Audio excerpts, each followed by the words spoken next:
Tarryn, good to see you, man. Thanks for coming in. Like, this is the sickest thing I've seen in a long time.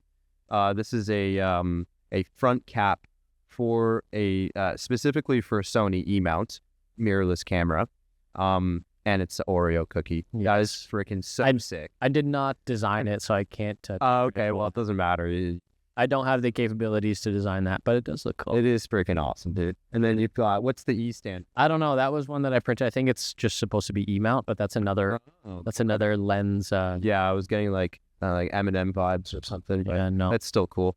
No, I could take this, and if you wanted, I could put your name in it. Like I could put like Pascal. That's great, because then sometimes people are like, oh, like which one's mine? Like sometimes you gotta shoot with like multiple camera operators, and sometimes we get mixed up with our lens caps and whatnot. Yeah, no, we can do that for sure. Yeah, man. So let's see. Let's start with our first question. I'm actually gonna backpedal before a little bit and just say, like, who are you and why are you? My name's Tarryn. I don't know what else to say. My name's Tarryn. I'm a realtor in the Durham region here. I don't know what else to say. Oh, there's a lot. That's fair. Well, that's a good start. I guess once we start getting into the questions, I guess my name's Tarryn. I'm a realtor in the Durham region. Yeah. I've always had an eye for business. Before I got into real estate, I was detailing cars, and my first business was selling T-shirts in the 7th grade with my dad. My dad helped me design some shirts. So I've always wanted to be some sort of entrepreneur, so I got into real estate, and that's where I've landed, and I've been doing it for about 5-6 years now, and it's great. It's enjoyable. I gotta say, also congratulations on your recent wedding. Yes. I had the honor of capturing Tarryn's wedding. Yeah. And meeting your mom and dad, you are the perfect blend. Like, you're exactly half your mom and half your dad. It's really funny. That's I can see, like, meeting your dad, it's like, there's the ambition, right? There's all that Tarryn gets it from. And then, like, the other half is, like, like, just like the super nice, sentimental kind of, like, from your mom's side. Very, very sentimental. Yeah.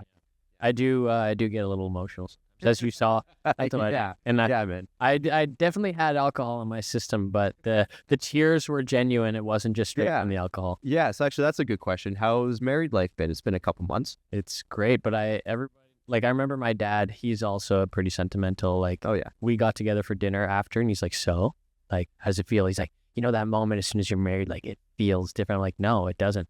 We've lived together since, we've been together for over 11 years now, but we've lived together since the start of COVID. Remember, we all didn't really know what to expect, like what we thought was going to happen with COVID. So we were both still living at our in-laws' place, and they're like, hey, we don't know what to expect. You're more than welcome to stay here for the next few weeks until this stuff settles down. I remember going to the beer store to get beer for the family, and I wore a sweater, like, tied super tight around my face, and I wore a respirator, like, with 2 canisters here with, like, gloves on. Yeah. I remember they used to, like, spray their food and stuff in the fridge or in the garage and leave it there. I'm like, looking back, I'm like, holy crap. Yeah. Boy, was that ever. We didn't know if, like, bodies were going to start dropping in the streets. Yeah. Dawn of the Dead or something. Yeah. My first listing, I wore a hazmat suit. Really? Yeah. Yeah, there's evidence of it. You can see it on our... But you're considered essential services, and I'm assuming they probably watched you guys, or, like, did they have guidelines? Or were you just... No, I mean, like, yes, there's guidelines, right? Like the ones that they just told us to follow. Yeah. But, we were technically essential because people had to see inside homes, and purchasing a home was essential, and it's a huge part of the Canadian economy, right? So, I mean, like, I wore a hazmat suit, and it was, like, people on the streets were, like, getting a laugh out of it, kind of, like, taking photos of me and stuff. I was, like, enjoying every moment of it, actually. But, I mean, also just to be safe, just in case, like, we didn't know. But, thank goodness it ended up being not that bad. I was detailing cars still at the very start of COVID, and I used to have this, like, big sprayer, like a pump sprayer, to spray, like, cleaning solution. And I remember one of the neighbors saw me spraying at the inside of a car with cleaning solution. Like, is that for COVID? Like, are you doing that for COVID? And this was like before it started getting crazy. Yeah. But yeah, going back to COVID and like showings and stuff, I still sometimes when I'm booking showings get that COVID form that you have to sign. Yeah, when you would show properties back then, you had to like say that you don't have any symptoms, that you haven't left the country and all this stuff. And I don't remember the last time I got one, but it was like a few weeks ago. Oh, wow. Yeah, it's still pretty recent. People are still as of early November 2025. Crazy. Yeah, but going back to married life, it's the same. Nothing's changed. Just now I have a ring that I actually enjoy wearing. Do you ever like sometimes forget it and you're like, you feel naked? That happened to me for the first time. I mean, I've been married 2 months. Yeah. But I was putting stuff in my hair and then I left to go to a buyer revisit and the sellers were there and they knew I was getting married and stuff. I had talked to them before. And then I was like, yeah, like I love the ring. And I looked at me and I was like, oh shit, I don't have it on my finger. And then they gave me this whole spiel about, oh, you should never take it off. Oh, and I was like, I get it. I never take it off. Yeah. But that just happened to be the one time. So. Yeah. Do you have a tan line too? No. Let's see. I have a little one, but that's just because I'm outside a lot. My skin is like polished and shiny. It's not sweaty, but it's like. Yeah, right? Definitely leaves an indent of some sort. But. Yeah, it's a nice looking ring. It's just gold all around, eh? Yeah, it was part of my grandpa's. I had my grandpa's wedding band when he passed, but he had wore it so much that it had like got super, super thin. There was like nothing left of the ring, and I brought it to the jeweler to get it like melted down or whatever into the ring, and they're like, yeah, there's only like $140 worth of gold here. Like there was like next to nothing. So I got one of his necklaces too, and they mixed the gold. I don't know if they were the same carat. I don't know how any of that works. But yeah, this was still a very expensive ring. That's beautiful, man. That's so cool. Like, you know, I think that's like incredibly special. Like, it doesn't matter what kind of cut the diamond is or that. Like, you have like, you know, a little bit of like your family history with you. Yeah, exactly. Yeah, that's cool, man. That's so cool. Yeah. So it's nice. And I kind of got the inspiration from one of my friends who actually bought a house. Well, I didn't buy a house for. I represented them in buying their first home. Right. Who they're at the wedding and they're pregnant now. They announced on Halloween. Oh, sweet. And they had found out like a week or two before the wedding. So she was like, you know, we did our tequila shot with everyone. I don't know how she faked it. I think people at the table saw that she faked it. Yeah, he had this similar ring. He had like a beveled edge, and I was like, I really like that. His is matte in the middle, but I just wanted to do a polished finish, which like, sweet. I mean, the polished finish does not last. I actually scratched it the night of the wedding in the pool. We jumped in the pool at 3 a.m. Oh, that's okay. Good memory. Tyler also jumped in the pool. Yeah, I heard. And just holding on to like the side of the pool, it got all scratched. Yeah, I think mine's pretty cool. I like it. Oh my, is she gonna come up? I just took it off. Here we go. Your fingers are mine's kind of cool. Like it's like the same like style with like a little bit of you know, a little bit of diamonds. Oh damn. Yeah. But it's all scratchy too. But that's okay. It's just like character, right? Do you have a silicone one that you wear if you're going to the gym and stuff? No. I don't know actually. I don't have I just work out with. I take mine off when I'm like holding the weights because it'll get just destroyed. But true. Shakur, he wears a silicone one all the time. I don't even think he wears his regular one. Oh wow. Yeah. Yeah. So. Yeah. Yeah, because it could happen one day, right? Yeah. But going back to you saying you had the privilege of shooting, this was Pascal's favorite wedding that he ever shot. Probably the one he got the most drunk at, I would say. Probably. Other than your own. I mean, you were working great the whole time. There was never any blurry photos or anything like that. Thank you. But unless actually, there's the intentional blurry. Yes. During the dance floor, and I'm not gonna lie, I've never done that before, but I know that it's easy to do. Yeah. But it was like making an intentional blurry photo is like so like antithetical to my existence as a photographer. But I understand like it's a cool look. Yeah.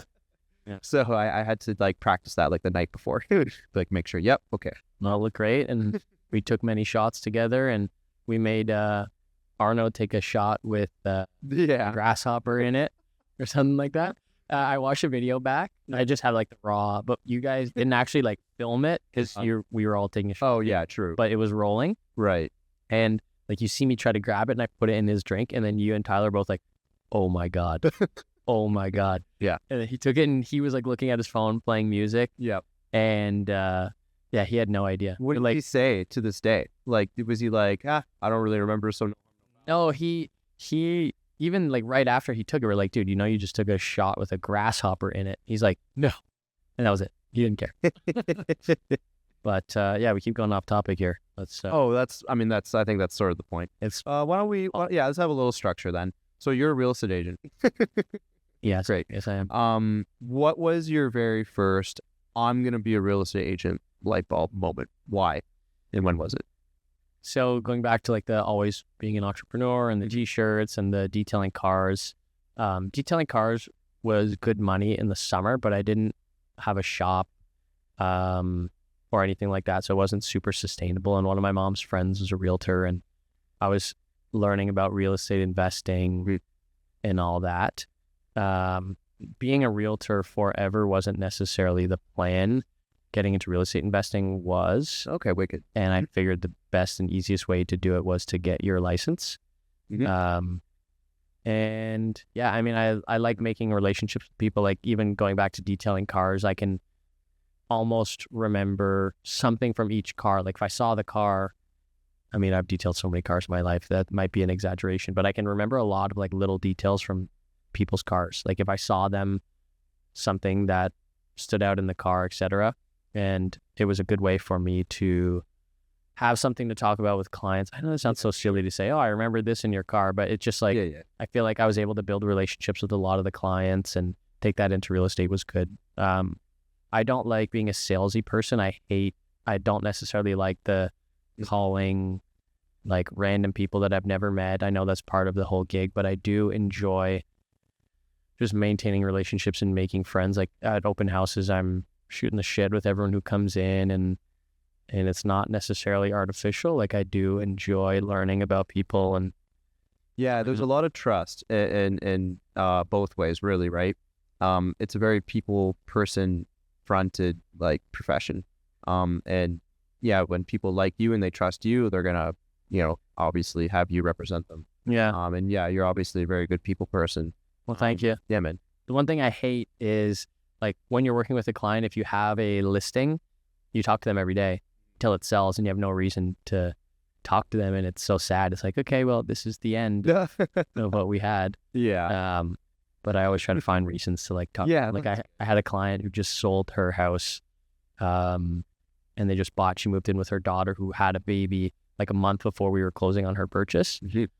So, checking in on the little baby and got her some baby clothes that said, my favorite realtor got me this. Got them a little onesie and stuff like that. So nice. Yeah, I like having a reason to talk to people, but it's sad when I don't have to anymore. Yeah, well, that's good, man. And that's how you build your network, right? Because obviously every one of their friends and family are gonna see like what you've done for them, and they'll ask for your contact, and that's sort of hopefully the whole thing, right? That'd be nice. Yeah, of course. Yeah.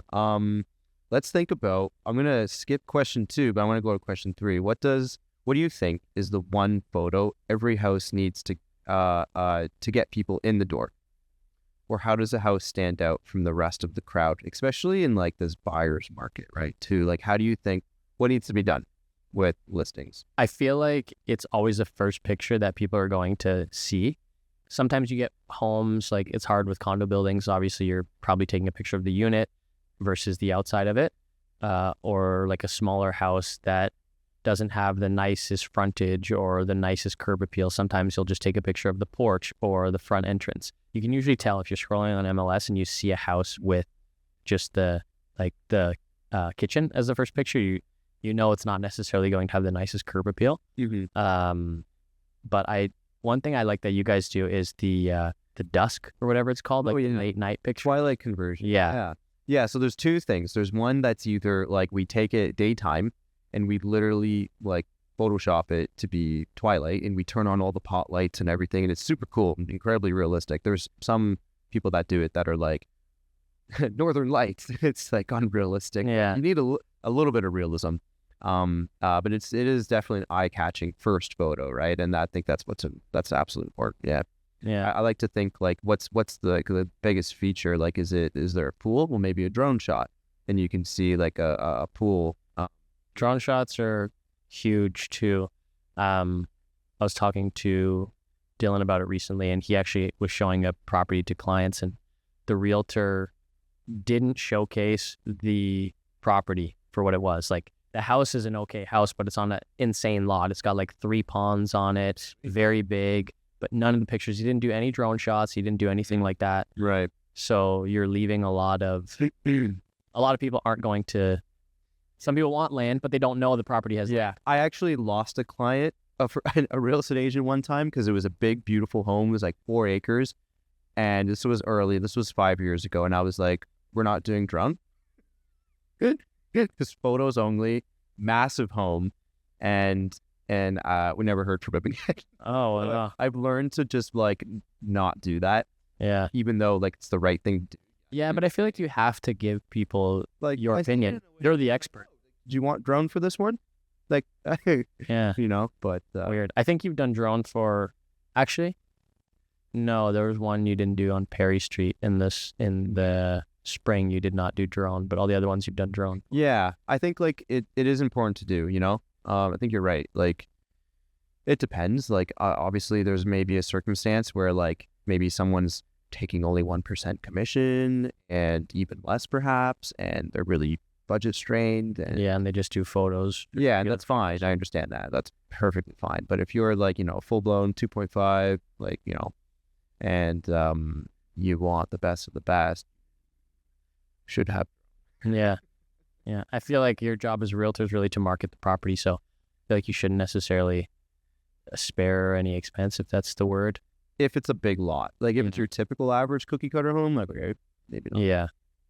But still, there's people that do it. There's some clients like at everything: photo, video, drone, reel, and like floor plans, agent intros. I like the floor plans. Yeah, that's a huge bonus, especially when you put it in like the listing pictures. It's not necessarily because we can add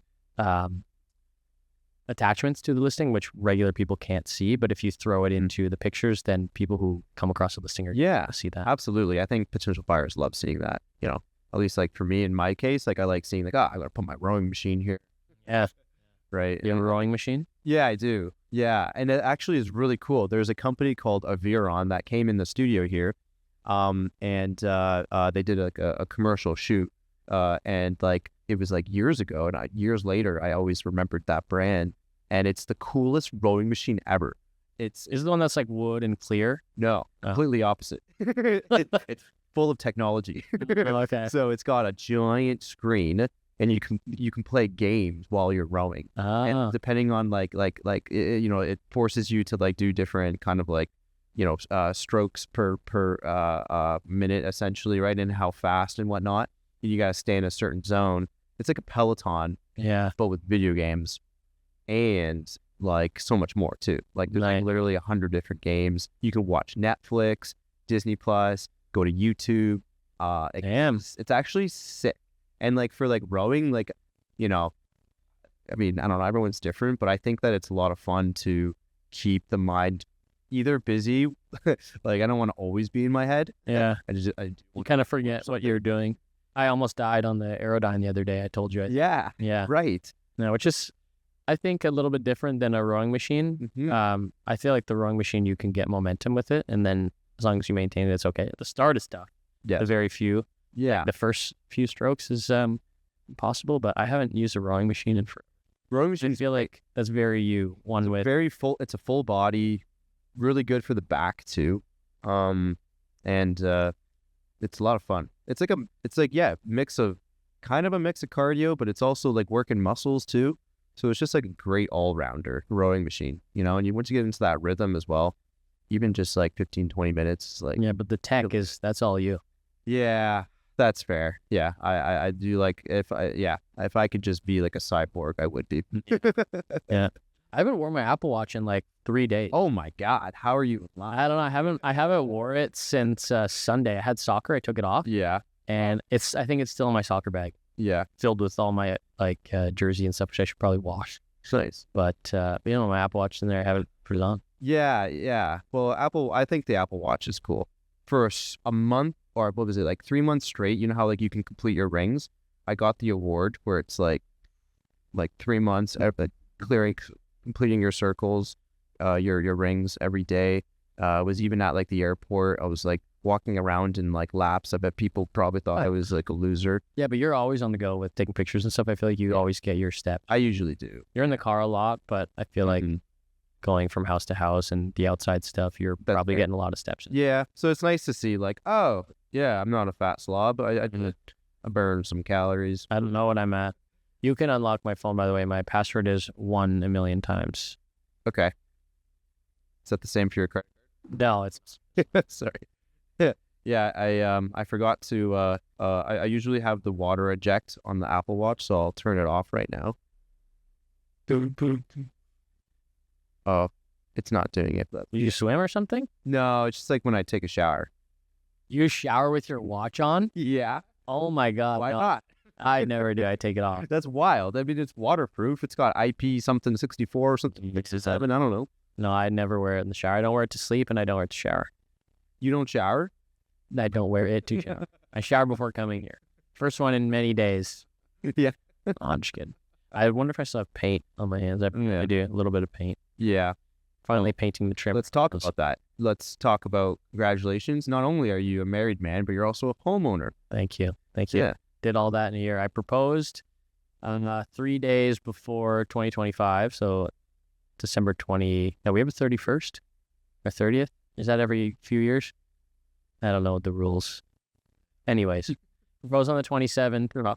Then we were renting at the time, and we had always thought of buying an investment property first. We were okay with buying an investment property and renting where we lived. That was just the goal. Yes. And then we decided to get married, and we were renting with some friends temporarily because we went from one house to another. So it was just a temporary play, but I didn't want to come home with my married wife to roommates. So we decided to buy a house, and we bought a fixer-upper, big time, like baseboard heat, no ductwork, electrical panel with fuses, lots of aluminum wiring in the house, extremely outdated. And we gutted the entire thing top to bottom and got married all in the same year, which financially I would not recommend. But we did it. We survived. And we learned a lot. Like I learned a lot about renos. We definitely added a whole lot of value to the house and did a lot of the stuff ourselves. Like the flooring I did myself. The kitchen, we just did IKEA kitchen. It looks great. We did that ourselves as well. Countertops, obviously you're hiring a company for that. And we had baseboard heat. And I remember going to that house before we offered on it. We closed in May. And so we were like, I think we did a short close. Okay. And I remember looking at it in probably like April or something like that. And the house was a sauna. It was so hot. Oh, wow. There's no AC. There was like one ceiling fan upstairs, so it was super hot. So the first thing we did was we got ductwork installed. And now we have a heat pump, we have a furnace, we have ductwork. House is nice and cool, nice and warm. And isn't a heat pump great too? Like it's just... Yeah. I don't really have much to compare it to. Like we had AC before, and it seemed okay. It seemed pretty good. Our house was actually pretty warm. Yeah. When we had the air conditioner, but our house is much smaller now, and it like gets cool pretty quickly. Oh, nice. So in the summer, the AC was actually, or the heat pump was cooling the house pretty well. Excellent. I have yet to use it in the wintertime, so I don't know. Okay. But that's what we have the furnace for. You'll be pleasantly surprised. Yeah, and that's good. Yeah. We had no gas either to the house. There was no gas, so Enbridge had to come run a gas line. We upgraded our panel from 150 amp to 200 and switched from fuses to regular breakers. It's like a lot of things we did in that house. Oh man, that's wild. That's great though. You did it right. Like you did it like the frugal way and the interesting entrepreneurial way that you always do. Yeah. Right. That's wild. Good for you, man. And you're building equity, and you built definitely the value's gone up. Yeah. Quite a tremendous amount. Hopefully. A lot of sweat equity. I was trying, like I posted a lot of videos on my Instagram about it, and was breaking down like how much we saved. Like for example, our flooring, it's not rocket science. If you have the right tools and you know how to cut wood and measure things, you're going to be completely fine. But just the install for that flooring would have been over $4,000. So that's instant $4,000 saved in sweat equity. Yeah. So, yeah, I mean, lots of stuff. And I've got ChatGPT, YouTube, and a dad who's always a phone call away if I have any questions. So Nice. I learned a lot, and I don't, maybe I'll cut this out, but there's a lot of stuff that I did, like electrical and stuff like that, and plumbing, which works completely fine. I didn't have to hire a professional for that, but I learned it along the way. Yeah. Maybe we'll cut that out. So if I sell the house in the future. Insurance. Yeah. Yeah. Well, you're allowed to do that kind of stuff. You're allowed to do your own electrical. Oh, good. Yeah, there's no rules against that. You're allowed to do your own electrical. You're allowed to do your own plumbing. You're allowed to do all that as a homeowner. Amazing. Yeah. That's good. Yeah. I don't necessarily know what you're not allowed to do, but like you can't tap into like the main service, for example. You can't fuck with the power coming into the house. That you have to. Yeah, definitely. Yeah. That's like pretty like hands off. Yeah. But no, insurance companies, like, I'm assuming if you went out of your way to tell them you're doing your own electrical, it might be like, oh, but you're completely allowed to do that as a homeowner. Yeah. Being a homeowner is interesting because you always learn a lot. Like, for instance, with my home, there was a few additional rooms. And so with additional rooms being added to an existing home. How old's your house? Actually, I don't know how old it is, but it was completely renovated. It looks nice and new. Studs. Thanks, man. Yeah, it is like, it feels new. It looks new. Like the only thing, there was a flood apparently. And the gentleman wasn't there for like a matter of a few months and insurance wouldn't cover it. So he had to partner with a construction company and they basically like split it, like the profits. I learned that after the fact, but really? yeah, it's actually pretty wild. But I think that's great though. They did they fixed the stuff. The construction company fixed the issues. Yes. But partnered on equity. Yes, and actually, the seller was the construction company actually as well too. Okay, so there was two sellers, two parties, but they were both on title and they both sold the property. I guess so. Yeah. Okay. Yeah. Okay. But I guess the primary was oddly enough the construction company. I guess it was easier to do it that way. Maybe it was like a HSC write-off or something. You have a really nice garage. Yeah, thanks, man. Epoxy floors. Specifically, yeah, I got the epoxy floor installed after the fact. Yeah. And I needed to make sure that a full-size truck could fit in the garage. That was like one thing I needed and wanted. And then like there was a checklist, right? Like, because like I demanded a checklist. Yeah. But and then another thing, like the very first one, this is wild, was specifically Bell 5 internet, fiber optic. And I go to Bell's website, put in the address, big check mark, great news. So I'm like, okay, great. There's fiber optic. Put an offer on the house. Bell Tech comes to install fiber. And he's like, no, you don't have fiber. And I'm like, excuse me? God. He's like, yeah, let me see if I can get this expedited and get this installed for you. It's just right across the street. We'll see if we can run it underground and get you connected. And like everywhere else in Newtonville, except 10 homes are connected to Bell's fiber optic. So you're like in the middle of nowhere almost. I'm surprised you guys have fiber optic. Yes. Yeah. Well, the government of Ontario's like something, I forget what it's called, but internet, like Ascension, something like where they donated or not donated. Well, I guess it's our money. Yeah. But, there was a budget for like millions and millions of dollars to get fiber optic into like the country as well too, right? We have some of the worst internet in, I heard that. I have not eaten today. What was I going to say? Like we have some of the worst internet, I think, anywhere in the world. I saw something, I don't know if it was real. It's just one of those like Instagram things. Probably is real. Somewhere in, I think in like Japan or like Korea, they were able to get internet that was like a petabyte of data per second or something like that. You can install, I think it was like you can install the entire Netflix catalog in 15 minutes. That's crazy. Yeah. At like 4K probably. Yeah. That'd be nice. Yeah. But I cut you off. You're talking about your rooms. Yeah. So anyway, I mean, well, let's finish. Yeah. So Bell Fiber, to this day, 2 years later, still don't have it. 2.5 now. But Rogers came to the rescue and we're getting it any day now, probably. So what were you doing before? Starlink. And it was actually fine. Dude, I'm starved. Oh, yeah. You need food. No, that should be the last one. Yeah. We're getting like a 200, 300 down, which isn't bad. But your upload speed is not the same. Upload like 20 to 40 sometimes. But like for us, like we're uploading like 100 gigabytes a day sometimes. Yeah. So, like we need it. For the average person, that's absolutely fine. And like I was able to like stream 30 people on a Zoom call perfectly fine with Starlink. So for the average person, it is good. It is just a little bit more expensive. It's like $150. But if you have no other choice, like that's what you get then, right? But anyway, so with additional rooms and being a homeowner and learning things, additional rooms have to have what's called like a special circuit breaker. That's not a ground circuit. It's like a spark. I forget exactly what it's called, but it's like one that is super sensitive. So if there's like an oversurge, it like cuts the power. Whereas a ground breaker is a lot more tolerant. So it's different than a regular GFI. Yes, it's like literally.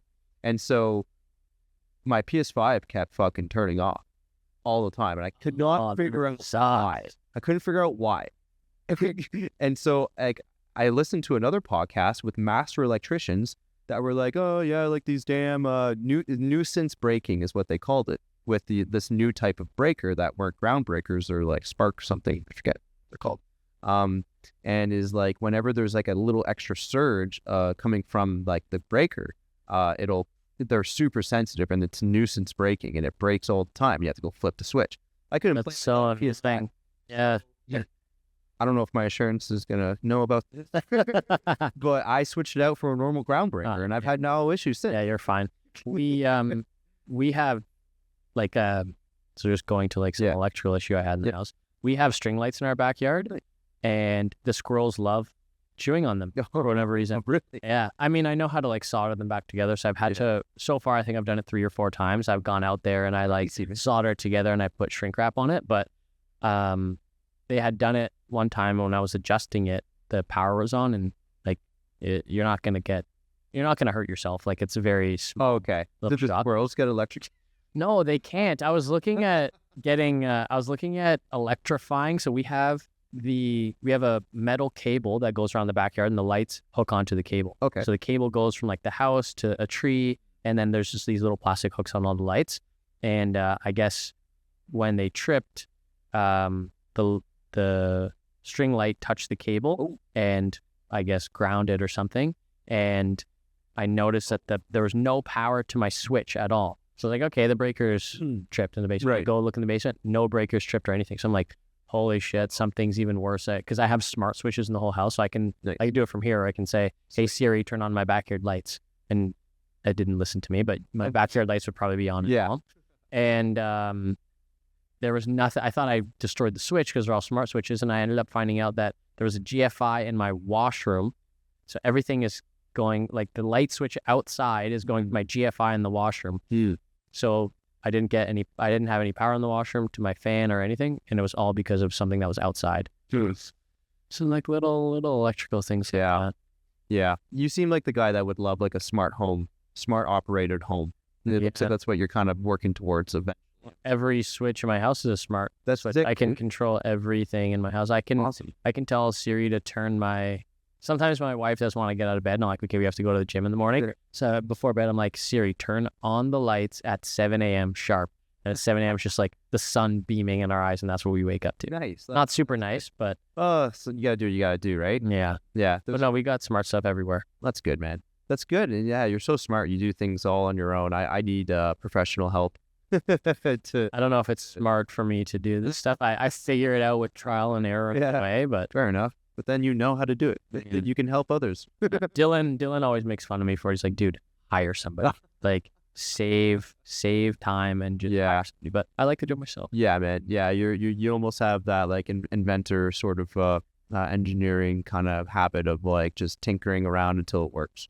Yeah, that's cool. I get made fun of for that all the time. You should see my racing sim. My racing sim's got pretty cool tech in it. Yeah, that sounds wild. Like if you crash, it doesn't move, but it like vibrates. Like my seat vibrates, and I've got like a wind simulator and all that. Nice, stuff, but that's cool, man. That is cool. Let's talk about tech for a second. Let's bring it back to real estate. How do you think what's gonna change? What has changed in the past 5 years? Not really a whole lot, but I mean some things have. And what do you think is going to be like the next 5 years in terms of tech and listings? feel like I haven't been in the business long enough. You get all these veterans who've been in the business for like 30 years where they had to like physically go present offers in person, and any changes you'd have to do. If you're in a multiple offer situation, there'd be cars parked outside a house and they'd make adjustments or cross things out of an agreement with their clients. Whereas you'd have to do everything in person, whereas now it's all electronic. So that's one thing with real estate. Everything's electronic. You don't even have to see properties anymore when you put offers on them. I mean, you could technically do that back then, but yeah, everything is just completely online. What was the question? What do you think the past 5 years has been like with tech in real estate? You know, showing a property, and I guess also like, you know, submitting offers and looking at offers and communications and things like that. And what do you think the next 5 years may bring, or longer as well? How do you think, you know, I'm thinking things like, you know, like virtual reality. Yeah. I feel like there was always that talk about doing meetings with VR headset on, which didn't really grasp much. Like, I mean, I have a VR headset and I don't see it really being used in the corporate space. I mean, there's a lot of virtual meetings and stuff like that with Teams or Zoom. But real estate wise, maybe in the future, actually, you know what? Here's one that I think is really cool. Yeah. You wouldn't necessarily be able to do it in the studio. Like, you have a nice studio here that's a decent size, but for a house, it wouldn't work. Something I've seen is they have big, huge warehouses and they project your floor plan down on the ground in your actual size, like the actual size of the room. So you're in this huge warehouse, probably the size of like an Amazon thing. And obviously your house isn't that big, but like they'll show you the main floor and they'll have the walls and there'll be like laundry here, kitchen, island. And you could actually walk around your house with a top-down view of what it will look like once it's completed. So that was pretty interesting. That I'm assuming is in the States. I don't think that's in Canada, but that's a really cool thing for builders, not necessarily real estate agents, but for sure real estate as a whole. That's a really cool way to visualize projects. Yeah. As far as like moving forward with marketing and stuff, I really don't know. I don't know what we could do. Pictures are super easy. People are just clicking through pictures. Right. I can look at all the pictures of a property in like a minute and a half, just like scrolling through them, and I get an idea of what the place looks like. Whereas maybe people use more 360 video. But then it like, I don't know. That's a super hard question. I don't have a crystal ball. Yeah. No, I mean, I feel like you know the space more with marketing. Yeah. I think it's going to go. We live and breathe it every single day. And, you know, I think it primarily it's buyer behavior. So, you know, and there's data for this, like how long are people looking at each photo, etc. How like, do they even get to the end of the photos? Usually like the last 10 photos on MLS are like skipped or not seen because it's like the basement. So then there's the backyard too that they're missing, right? Yeah. So first, I think it's the few photos that need to hook them in, especially that first photo. And then the more that someone is looking at a property, the better chance that they have to actually contact and get more details and set up a showing. That's like the next big thing, is to set up a showing, see it in person, I think, right? Yeah. So, you know, having a video, having an Instagram reel that's not on MLS, that's posted on Instagram, and maybe it's posted on Facebook. And maybe, you know, an acquaintance and a friend sees it. That's how like it all works, you know what I mean? And I think that will always continue to work. And then having like VR, I think is going to be sick. I think the technology just needs to get a little bit better, and the widespread like actual use of it needs to be there too. Like kind of like Apple tried, but it's super expensive. It's like $5,000 for a headset. Then Samsung came out with one that's like a third of the price and even better specs. So I think we're going to see by 2030 actually like VR headsets get pretty good to the point where like it's actually more widely used. Yeah. And then when the platform is there and the use is there, then the real world applications are going to follow, and you'll have people like walking through as if they're walking through the house that they want to buy. Yeah. Something's going to have to change. I mean, right now it's working, but you look at this whole TikTok generation where short form video, like people's attention span, if you don't catch them in the first, I don't know what it is, like 10, 15 seconds, they're gone. Not even that. Mm-hmm. Like David Dobrik, for example, he posts videos on his YouTube and they used to always be 4 minutes and 20 seconds long. Because if you have a 10-minute long video, you're going to lose a lot of people. Whereas if you can have a shorter form video, it's better. TikTok, Vine, all these 6-second videos that we had, or short form stuff, people, their attention spans don't exist. So as people just get bored and numb to the idea of a regular front of the house picture, something's gonna have to change. I don't know what it's going to be, but some sort of marketing. I sound like an idiot talking about this. I sound like an old man. I don't necessarily know what to expect. Something needs to change. Yeah. But something will change. Yeah, I think a little bit more interesting. Yeah, I guess like we'll be there for it when the wave hits, and we'll adapt. Right, like always staying on the top of like trends and things and offerings that come out is how we service you as customers, and you servicing your customers, right? Offering the latest and greatest in ideas and getting more eyeballs to see listings and stuff, and to see listings in a more accurate, awesome way, and showing their best light and their best angles, quite literally. Let's bring it back a sec, because I think this is a fun one. Walk me through your morning. Coffee, phone, what app do you open first? I think the first, actually, it depends. So I'm on a few hockey fantasy teams. Okay. So if I go to bed before a late game and I see one of my players went off and scored a bunch of goals, that's usually the first notification I see. So I'll get to see where I am in fantasy. But realistically, I'm getting up and probably checking Instagram DMs, stuff like that. Then I'll check my email, see if I have anything from the office or clients or whatever it may be. I don't drink coffee. I used to drink coffee, but I don't like the taste of black coffee, and I was always putting like cream or milk and sugar in it, which I tried to be somewhat healthy. So now I only drink tea. I do like my honey. I do put a pretty fat scoop of honey in my tea. Mm-hmm. But I get my honey from a woman in Oshawa. I haven't been there in a while. I've cheated a little bit, and I've gotten some Costco honey, which is supposedly organic, but her family has a farm, and I would buy like these big 3-kilogram tubs of it. Yeah. And just throw a big fat spoon in my sweet dude honey or in my tea. Mm-hmm. I'll have to get you just a 2-minute drive away from where we live. There's a farm.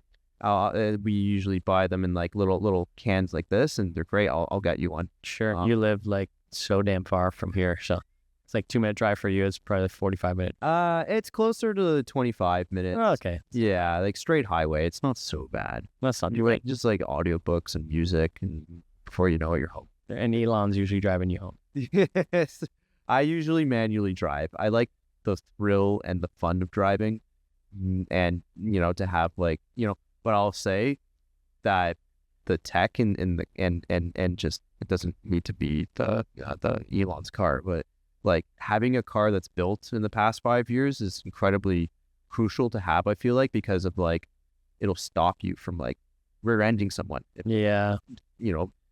Pumps brakes on you and there's an accident ahead. Like, it will literally avoid accidents. And it's incredible. It saved my life in my car multiple times. And like, I swear to God, it has. Like, I drive 50,000 kilometers a year, and I should have rear-ended half a dozen vehicles in the past 5 years, but I didn't, because the car like takes over and is like, you don't have the human capability of knowing what I'm seeing, so I'm going to do it for you. Do you have FSD in your car? Yes, we do. There was a time when it was very cheap, like $5,000. Now it's like 15 or something like that. And it's like 10. Lifetime full self-driving in the vehicle.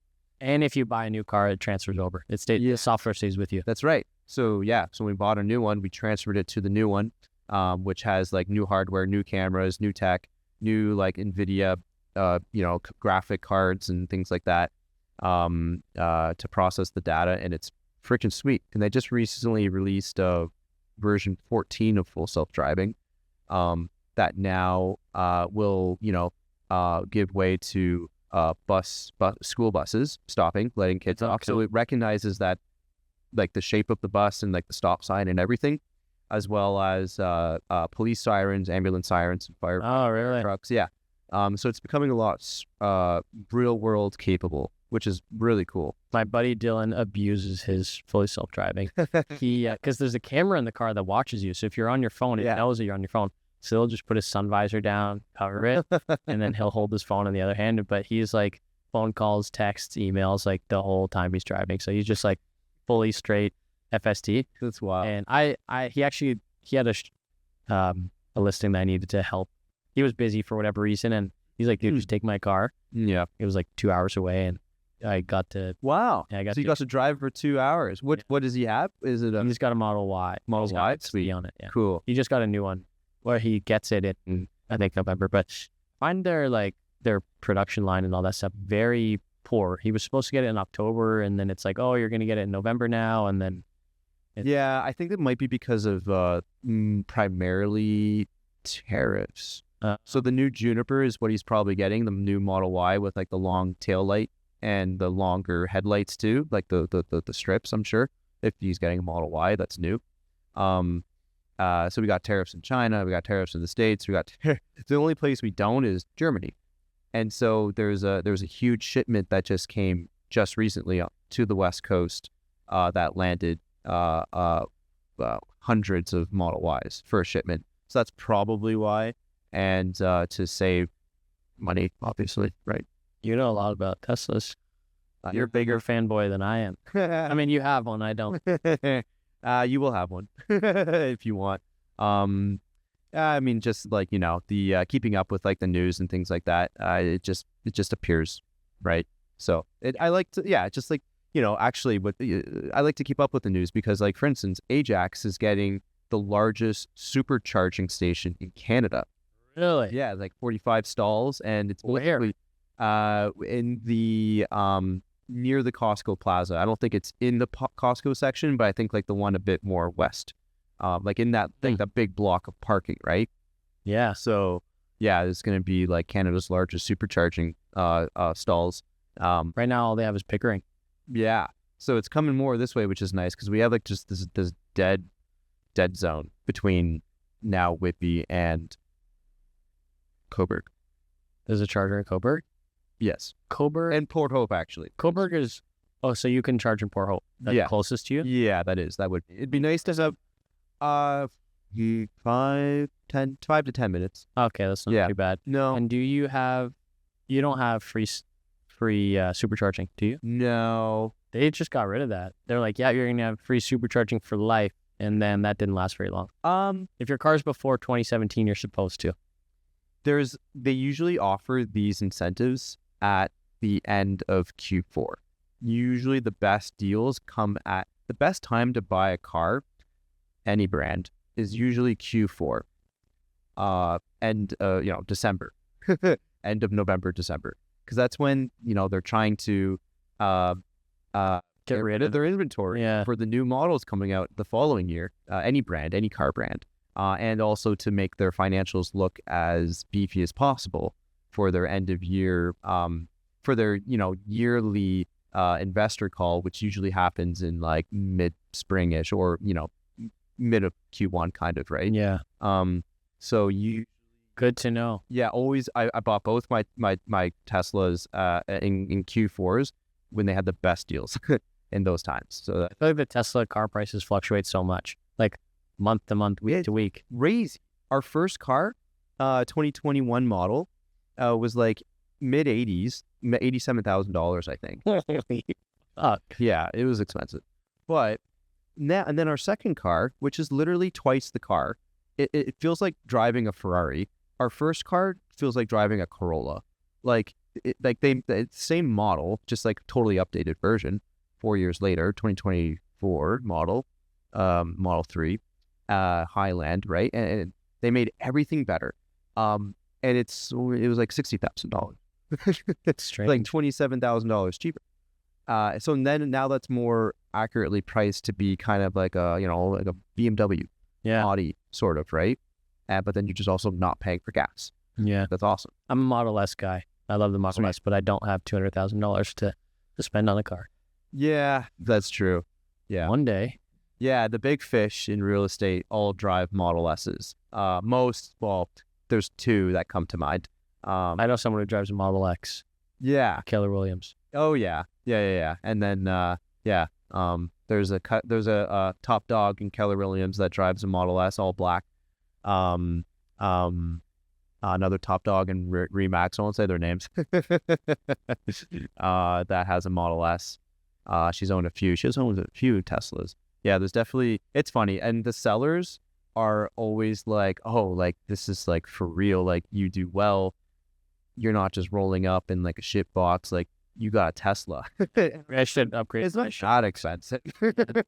I'm driving a. I could have drove in a Audi or you know, a BMW. It probably wouldn't have said anything. I'm driving a 2016 Tucson, 200 and almost 50K. Like I'm driving it until it explodes. But There you it's go. paid off. Way to do it. Don't worry about it. Yeah, man.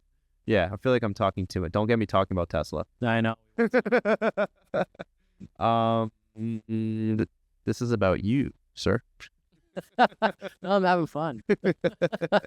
Let's see. So let's see.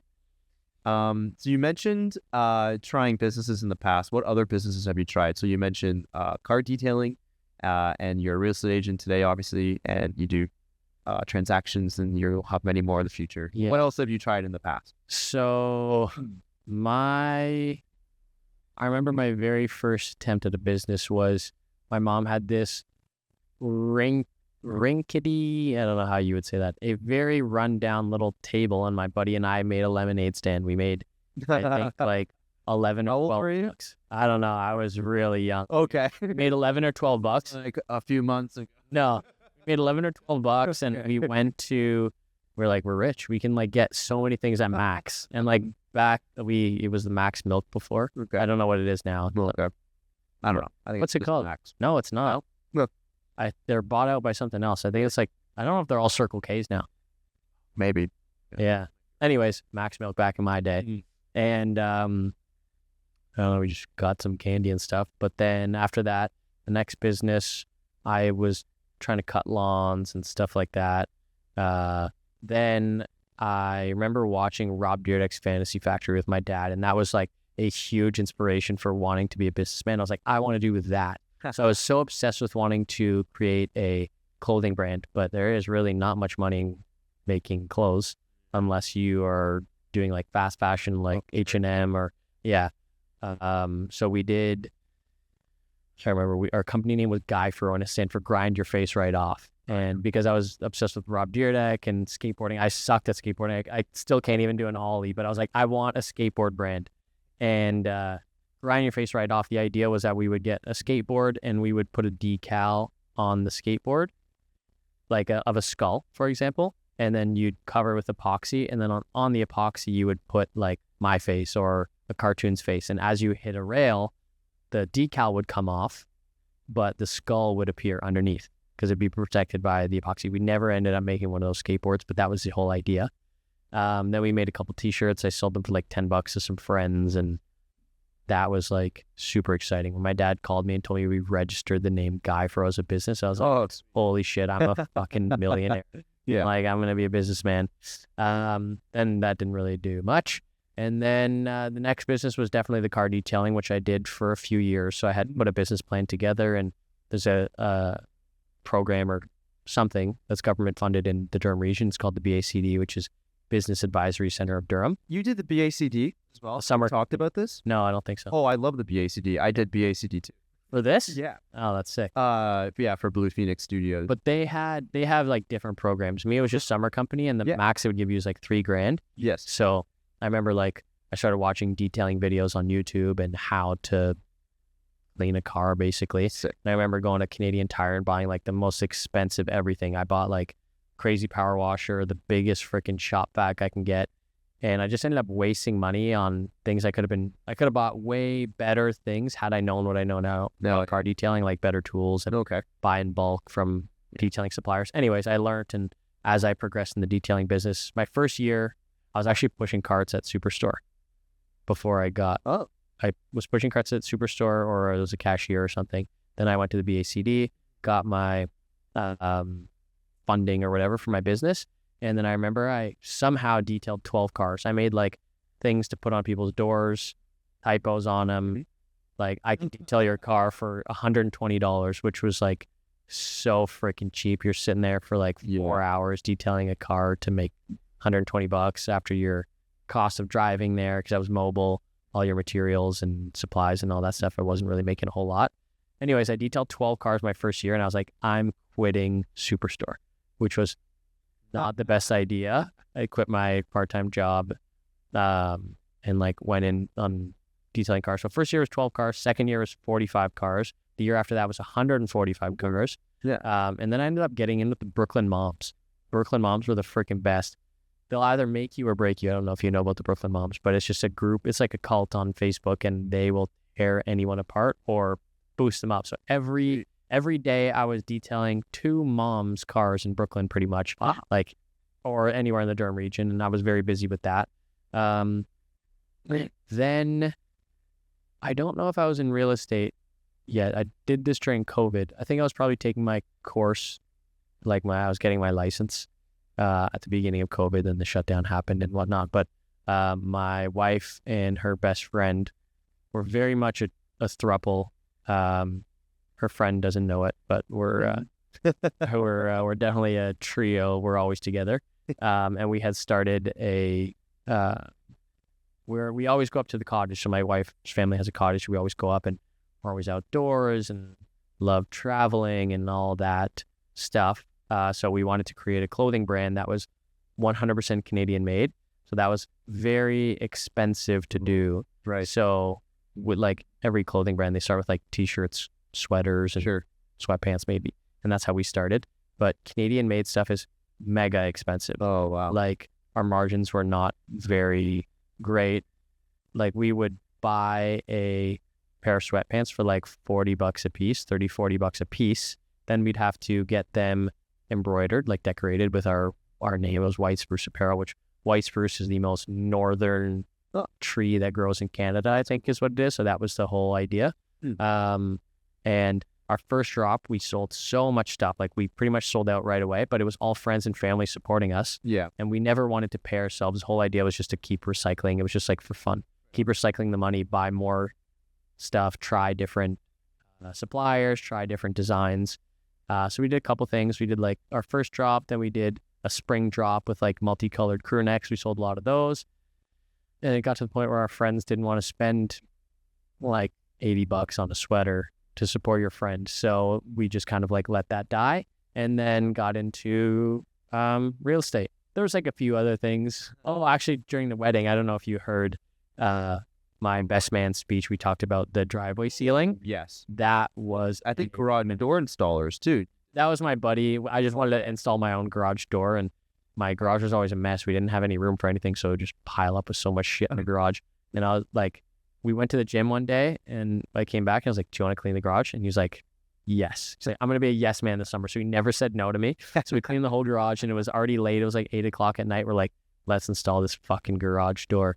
And yeah, we could not figure it out, and that took forever. But the driveway ceiling, I think, came before the real estate. And my uncle had built a trailer and found out where to get the driveway sealant. I think there's like there's manufacturers or suppliers of it all over.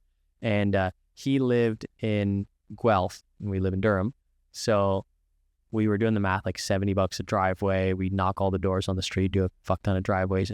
We're rich. Like we were like, we are going to be rich. This is it.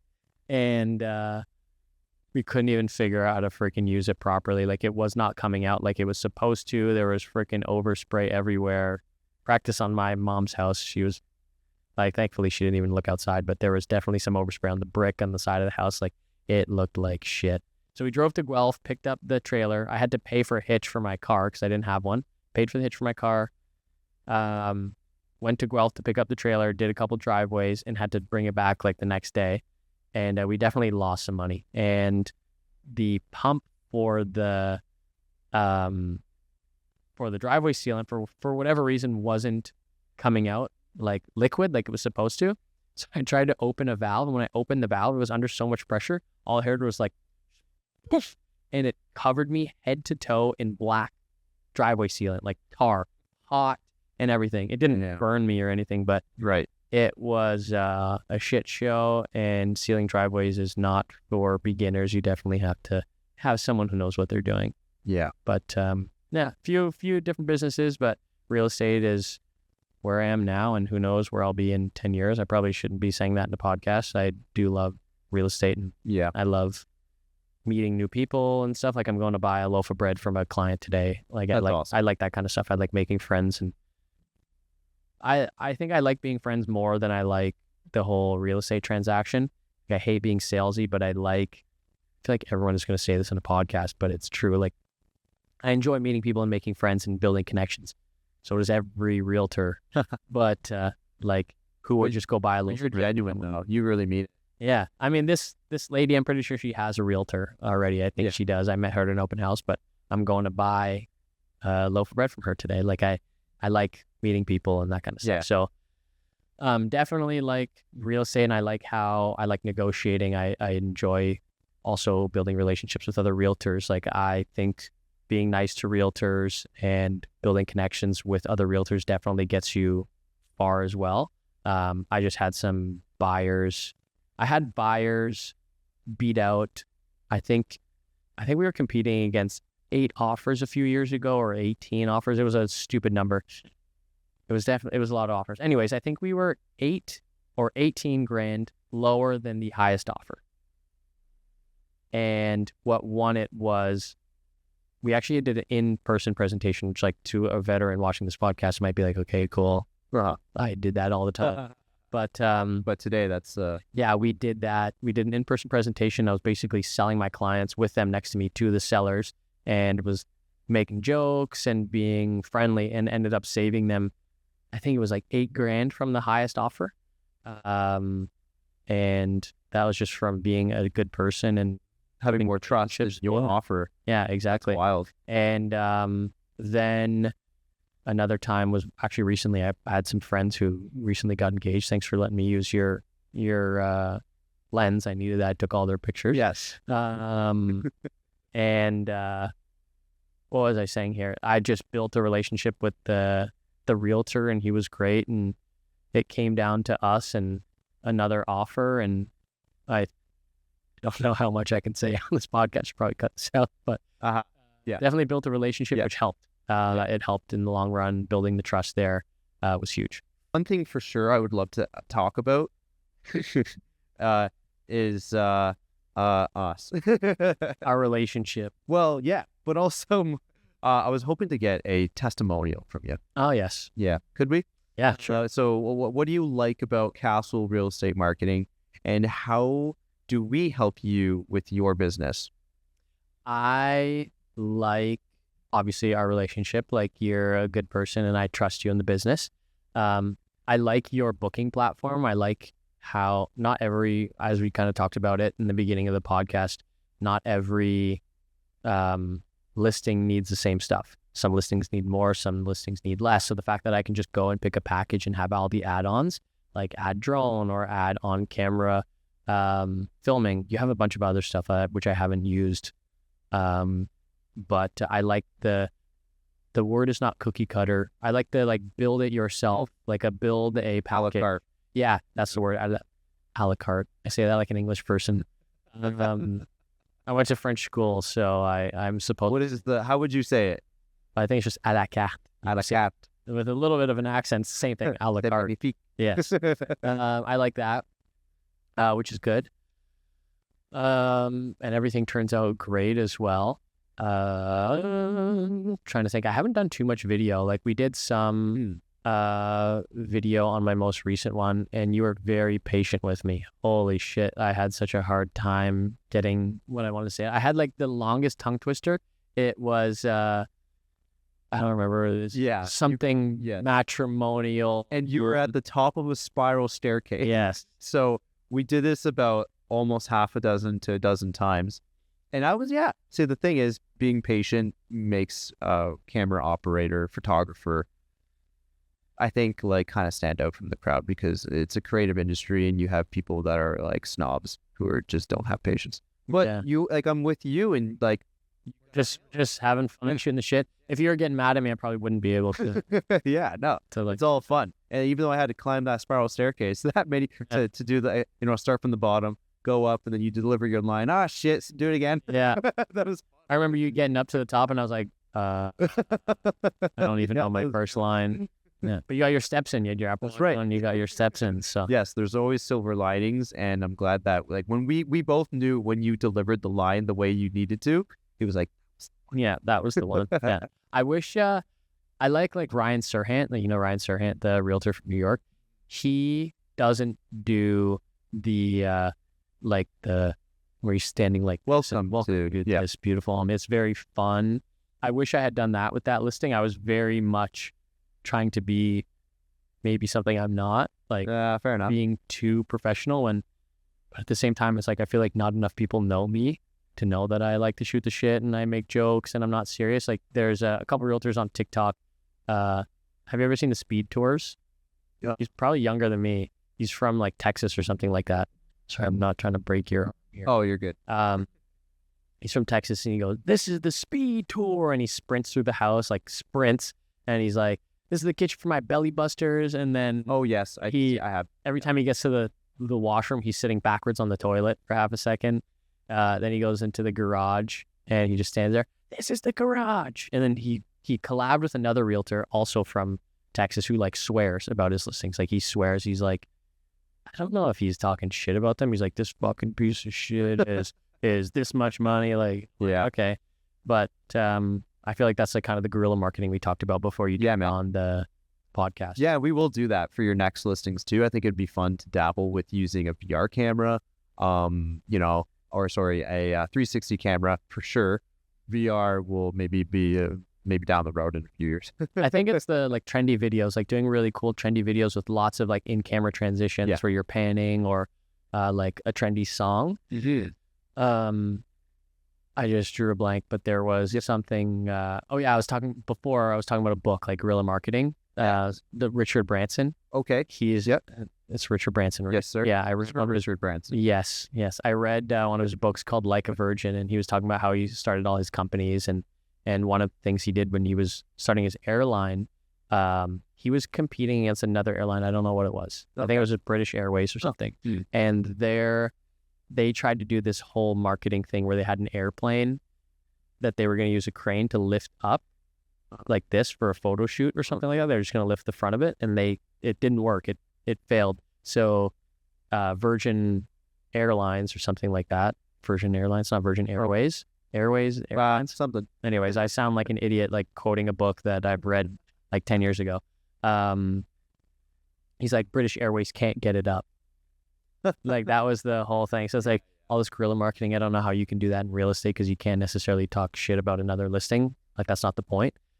But yeah, I mean, just cool videos that stand out and being maybe funny on camera. I've seen a lot of trends where, when you see a car crash or someone who trips and falls and then it quickly cuts into someone. Yes, it's a good hook. Yeah. I saw one where this lady, I think someone was, I don't know if they were hit by a car or launched from a car or something.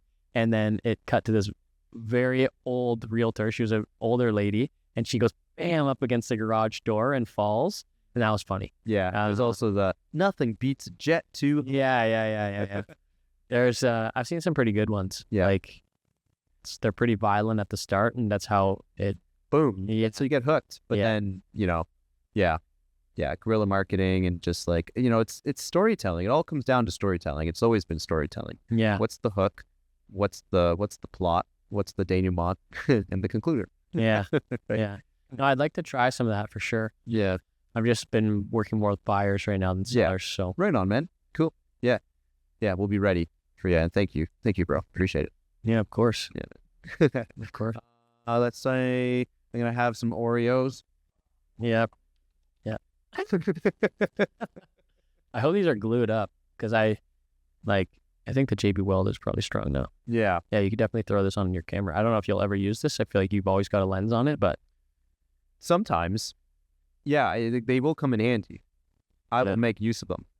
Sounds good. They don't feel the same as the OEM ones. You might be a little bit finessey to pull them off your camera, but they work just fine. Oh, this one I printed a while ago. This one works great. This one, I'll give you the two. I printed at home, and I don't know. I'll print. Technically, they should fit. Yeah, those two fit into each other. Yeah, they should, but they're not locking very well, are they? It's a good. It's not super locked, but it's enough. Yeah. So that dust doesn't get in.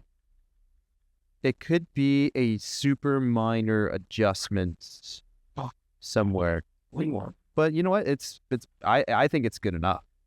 I think that'll work. And this one's pretty good. Yeah. There you go. No, it's not. But it'll stick to your camera. You'll notice it when you put it on your camera. It actually locks into place. That's sick. Yeah, that's awesome. This probably cost me 40 cents. Wow, something like that. Unreal. Yeah. Huh. Yeah, 3D printing is definitely going to be something we'll dabble. I think you can definitely use 3D printing more than like I could in the real estate spaces. Just like hobby shit, like stuff that keeps me busy and fun little projects on the side. Mm-hmm.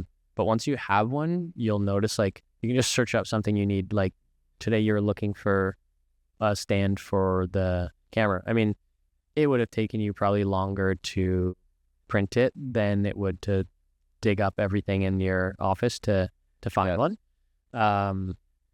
But yeah, some of the new printers can print like super fast. Obviously, printing super fast, you kind of lose some of the quality, like the finishing quality, but you don't need something that's functional like that to look pretty. Right. You just need it to work. Exactly. So yeah, like this is the lens that I made. This is like an actual, that's a Fuji. I think I gave you one of these. I don't know if you still have it. Yeah. But it doesn't look good, but it's like a cool, yeah. So like instead of having a film camera, that's kind of why I wanted to buy your camera, because I saw this. Yes. And I was like, this won't work with my T5i. Yep. I said, Pascal's got a freaking mirrorless camera. I'll plug him. Is this one? Yeah. Yeah. But you still need to do the editing with all the grain and stuff to make it look more like film, but you have the distortion of the cheap little plastic lens. So. Yeah. What's coming up on the horizon? Oh God. Real estate wise? Anything wise? Yeah, hopefully kids. Not anytime soon though. She just got to get pregnant, I think, first. I'll have to figure out how we do that. But yeah, hopefully kids in the future. Like I think we really only want to stay at our place for probably 3 to 5 years, and then maybe upsize. Hopefully have like 2 kids, and I think that's all I want is 2 kids. And then upsize. Mm-hmm. Sell our place, maybe keep it as a rental. Yeah. And do that. Business wise, definitely want to grow a little bit more and be more confident. I'm pretty confident when it comes to negotiating and stuff like that, but there's some intricacies that not every realtor knows, as like certain, like Dylan right now is dealing with an issue where there was an issue with title and it was not his fault at all. Oh, wow. He did all of his due diligence and went even further than he had to. Uh-huh. And there's like such a minor issue and it's creating such a huge issue, like a huge kerfuffle. Lawyers to yeah. So just like learning more about certain due diligence for commercial properties, cottage properties, stuff like that. Sweet, man. That's great. If a buyer came up to you today, first time home buyer, young couple, what advice would you give them, and how do you navigate finding the right property for them, do you think? I think I can't necessarily just give them advice. Save your money and don't spend foolishly before closing date, I guess you could say. Maybe don't get married in the same year. No, you can definitely manage. You just have to be a little bit smarter than we were about it, but we survived. So I would definitely just sit down with them, have a buyer consult, whether it's a Zoom meeting or sitting down explaining what it takes to buy a home in this market. Getting them pre-approved is obviously step number 1. I mean, if you don't know what kind of budget you're working with, then you'll get buyers who they're looking at an $800,000 house, but all they can afford is $600,000. So they get their hopes up and they look at all these nice homes and like, well, fuck, I can't do anything with this. Yeah. So your pre-approval is step number 1, and then just figure out all the intricacies and explaining to them what it's going to take, what happens in multiple offers, what you need to do within 24 hours of having an offer accepted. I've had some buyers who didn't necessarily know that they had to have their deposit in the next day. I have explained this to them, but they had their money tied up and had to go to the bank of mom and dad. Sort of, yeah. Ended up walking away from that deal. Oh, okay. Yeah. Bit of a shit show, but yeah, I'm kind of divulging a lot on here. I got to be careful. I don't want any specifics. That's why, due diligence and just making sure, like you can only steer people in the right direction so much until like if they're kidding themselves, like then how do you help them, right? Yeah. Where do you see Blue Phoenix Studios in the next 5 years? Oh God, it's surprise. Every year is a surprise, and I'd be happy if we just plateau till the end of time. To be honest, I'm happy. In all categories of life, very, very happy. Growing a family, we've got super great help now that have joined the team to keep things flowing. We're doing awesome projects. We work for different municipalities as well. So like beyond just real estate, there's lots of cool things. Up and coming, I'm producing and filming a documentary for the Jurylands Foundation. Jurylands Foundation is they are spearheading saving Camp 30 in Bowmanville. They're the cafeteria building. Isn't Camp 30 was that the insane asylum? No, the insane asylum is that one is in Whitby. No, that was by the lake. That's Whitby Shores. What's Camp 30? I thought that was the same thing. And it's a psych asylum, not insane. Oh, okay. I don't know. So Camp 30 is a prisoner of war camp in Bowmanville, where they had high-ranking Nazi officers. Really? In Bowmanville. Yeah, and it also is apparently, I think, don't quote me on this, but I think it may be the only battle during World War II on North American soil. There was a battle here? Yes. The prisoners escaped. They plotted an escape, and the Canadians beat back the prisoners, the Nazi officers, with hockey sticks, a water hose, and baseball bats. That's crazy. It's the coolest shit ever. I had no idea. Yeah. So I know, like, we live in the Durham region, and we like some people don't even know about this. It's an important piece of history that we need to preserve. What year was that? I don't know. 40s. I am finding out though. I've made it my mission to go and speak to academics, people that are at the forefront. Apparently, Aaron O'Toole is a big supporter of saving it. So I may try and get him on camera and produce a documentary. And there's even a family member that her stepfather or father was an officer was a guard. Really? Yeah. So I'm gonna talk to her. She's actually talking next week at a Remembrance Day service hearing. So I'm gonna learn a little bit about that. And I think that's like the next big thing on top of my mind is producing this awesome documentary. So that's where I want Blue Phoenix to go, is to do more fictional things and produce high quality, high end, longer format, whether it's short films or feature films or documentaries, or just, things that are not blockbuster worthy, but like just, silver screen worthy. Yeah. I guess. Yeah. If you ever need someone to tag along, I'm there. 100%, dude. Yeah. Get to drive the Tesla. Get to pass you nice gear. Yeah, 100%. Yeah. I think I'd like to do also like a fictional version of the Battle of Bowmanville, like a straight up, really? like kind of like a dark comedy, Inglourious Bastards, Jojo Rabbit, sort of like dark comedy with Nazis. Like they were swimming, playing tennis. Like it was kind of like a paradise for them. So it wasn't really like they were like in shackles and jail cells. Yeah. They were like the thinking was that they would divulge information if their living conditions were like semi decent. Right. So that's what Canadian was all about. Canadians are damn nice. And so I could just imagine like in slow motion, like a National Socialist German, slow motion playing tennis. Like, you know what I mean? Like, yeah. Like there's definitely a dark comedy. For some reason works really well because it's such an ugly part of human history that's very recent too, and it's like it's almost unbearable to like look at it any other way. So I wonder why, if that's, I'm just spitballing off the top of my head, but I wonder why, if that's why like dark comedy works with like that. I don't know. But I think that would be super, super awesome. And I would probably do like a Kickstarter crowdfunding campaign and try and raise something like, I don't know, X amount. So is a documentary someone else that came around with the idea, or is that you? That's me. Oh. I approached Jurylands and they're super excited about me doing it. I'm doing it pro bono, fully for free. I just want to make an awesome documentary. I can see it being very not burdensome financially. It's very cheap for me to just set it up I have my own lights, my own audio. I can literally do it myself even. Yeah. But I probably will have people that want to be part of it help out, right? But there's no budget for this one. Yeah. Have people talk on camera.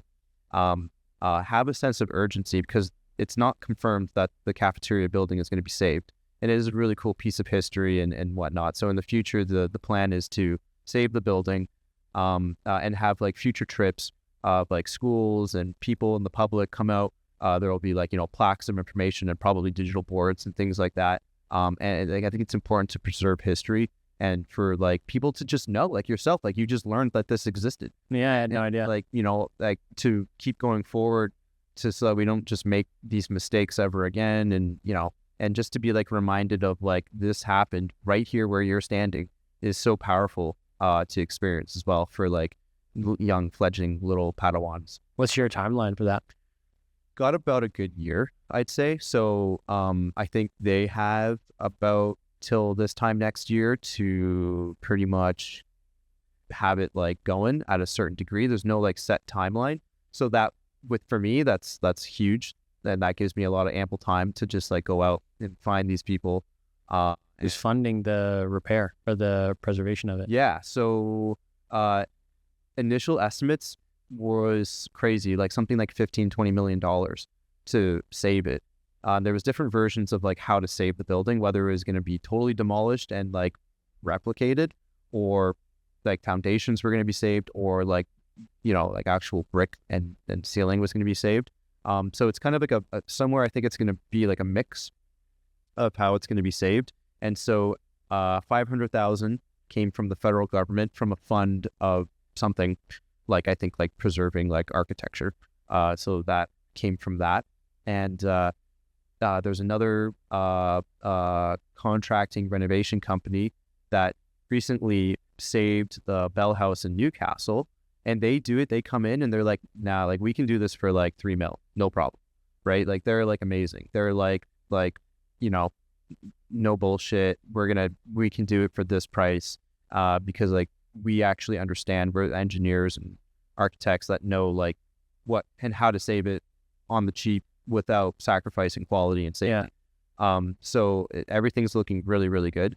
They recently just had Bowmanville had a council meeting and voting on whether it was going to be demolished or given like another lifeline. And so we're in the year right now where like 1 year from now, it's going to be like this deciding factor. Is this going to be saved or not?